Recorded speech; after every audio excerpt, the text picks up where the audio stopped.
रायगड, रत्नागिरी, सिंधुदुर्ग आणि सातारा जिल्ह्याला आज ऑरेंज अलर्ट, तर मुंबई, ठाणे आणि पुण्यात येलो अलर्ट. कोकण, मध्य महाराष्ट्रात शुक्रवारपर्यंत मुसळधार पावसाचा इशारा. कर्नाटक लगतच्या समुद्रातील दाबाच्या क्षेत्राचा परिणाम, तर मुंबईसह कोकण आणि संपूर्ण महाराष्ट्रात 31 मे पर्यंत मान्सूनपूर्व पावसाचा अंदाज. पहिल्याच पावसात महाराष्ट्रातील अनेक भागात जनजीवन विस्कळीत. पावसामुळे आतापर्यंत 8 जणांचा मृत्यू तर 2 जण जखमी. राज्यात एनडीआरएफच्या 18 तर एसडीआरएफच्या 6 टीम तैनात. सोलापूरच्या अक्कलकोट तालुक्याला पावसाने झोडपलं. शिरवळवाडी, वागदरी, सलगर, सापळे, शिरवळ परिसरातील ओढे नाले तुडुंब भरून वाहू लागले.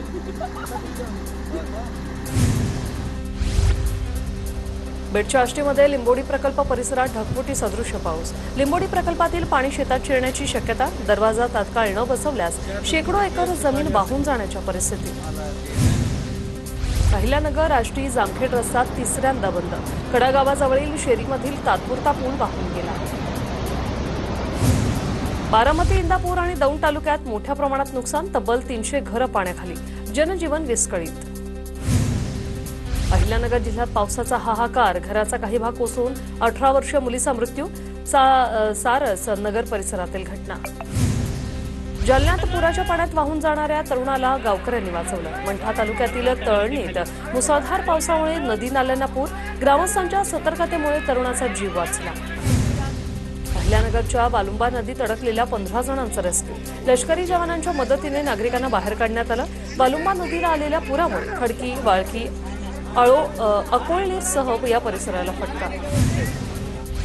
सिंधुदुर्गच्या वेंगुर्ले मठ परबवाडीतील 40 घरांना धोका. डोंगराच्या पायथ्याशी असलेल्या या 40 घरांना धोका. रस्ता खचल्यानं प्रवासाला अडचण. रुग्णांना झोळीतून नेण्याची वेळ. जालन्यातील जीवरेखा नदीला पूर. जीवरेखा नदी दुथडी भरून वाहते. नागरिकांचा जीव धोक्यात घालून पुलावरून प्रवास.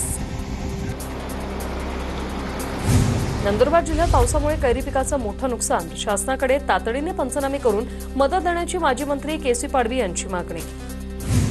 धुळ्याच्या शिरपूर तालुक्यात वादळी वाऱ्यासह पावसामुळे पिकांचं मोठं नुकसान. आमदार अमरीश पटेल यांच्याकडून नुकसानीची पाहणी. तातडीने पंचनामे करण्याचे आदेश. वाशिमच्या शेलू बाजारातील नाफेड तूर खरेदी केंद्रावर शेतकऱ्यांचे हाल. शेतमाल मोजणीसाठी शेतकऱ्यांचा केंद्रावरच मुक्काम. मुसळधार पावसामुळे माल भिजण्याची भीती.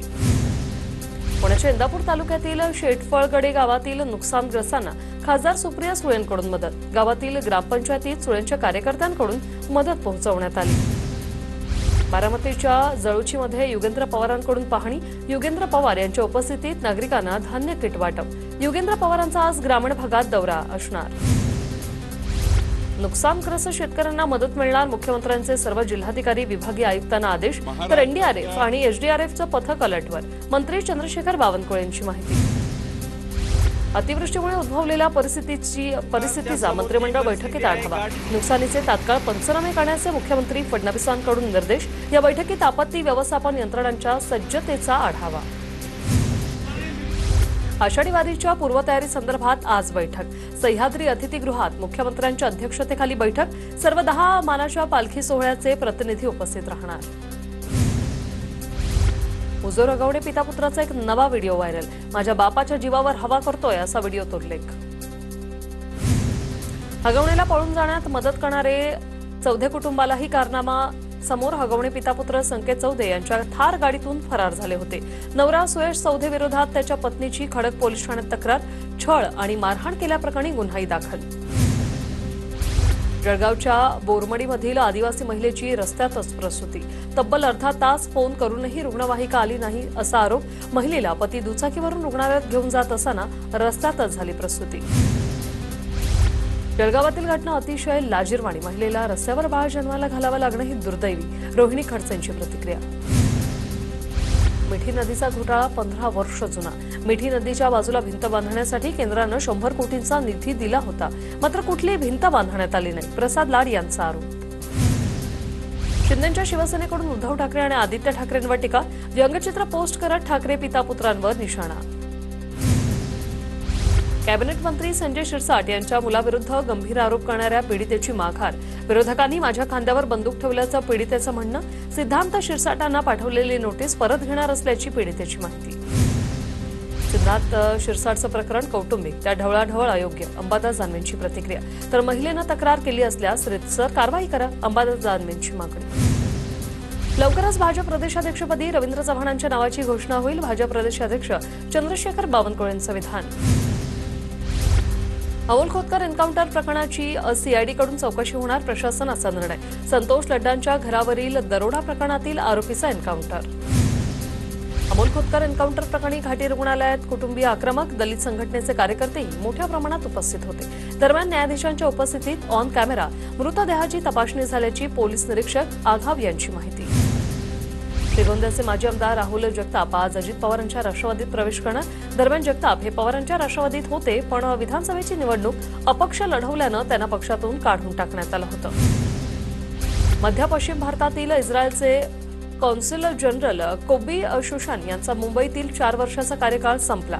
शोभानी यांच्या निरोप समारंभाला मुख्यमंत्री फडणवीसांची उपस्थिती. मुसळधार पावसामुळे पुण्यातील ताम्हिणी घाटातील धबधबे प्रवाहित, ताम्हिणी घाटातील धबधबे पाहण्यासाठी पर्यटकांची गर्दी.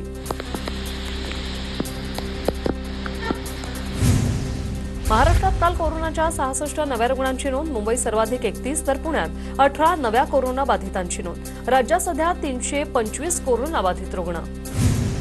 ठाण्यातील गडकरी रंगायतन परिसरातील ड्रेनेज लाईनचा रस्ता खचला. मनसे नेते अविनाश जाधवांकडून घटनास्थळाची पाहणी, पालिका आयुक्तांना जाब विचारणार मनसेची भूमिका. नवी मुंबईत पामबीच रोडवर एका माजी नगरसेवकाच्या कारचा भीषण अपघात. अपघातावेळी माजी नगरसेवक गाडीत नव्हता, गाडीतील दोघे जखमी, चालकाचं नियंत्रण सुटल्यानं अपघात झाल्याची माहिती.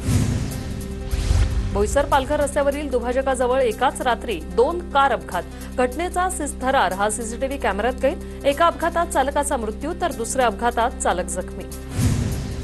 नाशिकच्या मुंडे गावातील जिंदाल कंपनी सुरू न ठेवण्याच्या सूचना. सुरक्षेच्या पार्श्वभूमीवर औद्योगिक सुरक्षा आणि आरोग्य संचालनालय आक्रमक. कंपनी सुरू राहिली तर कामगारांच्या जीविताला धोका असल्याचा दावा. नाशिकच्या जिंदाल कंपनीत कामगारांना प्रवेशबंदी. कंपनीला लागलेल्या आगीच्या पार्श्वभूमीवर प्रवेशबंदी. कंपनीच्या गेटवरच नोटीस लावण्यात आली. आगीच्या घटनेनंतर कंपनीची चौकशी सुरू.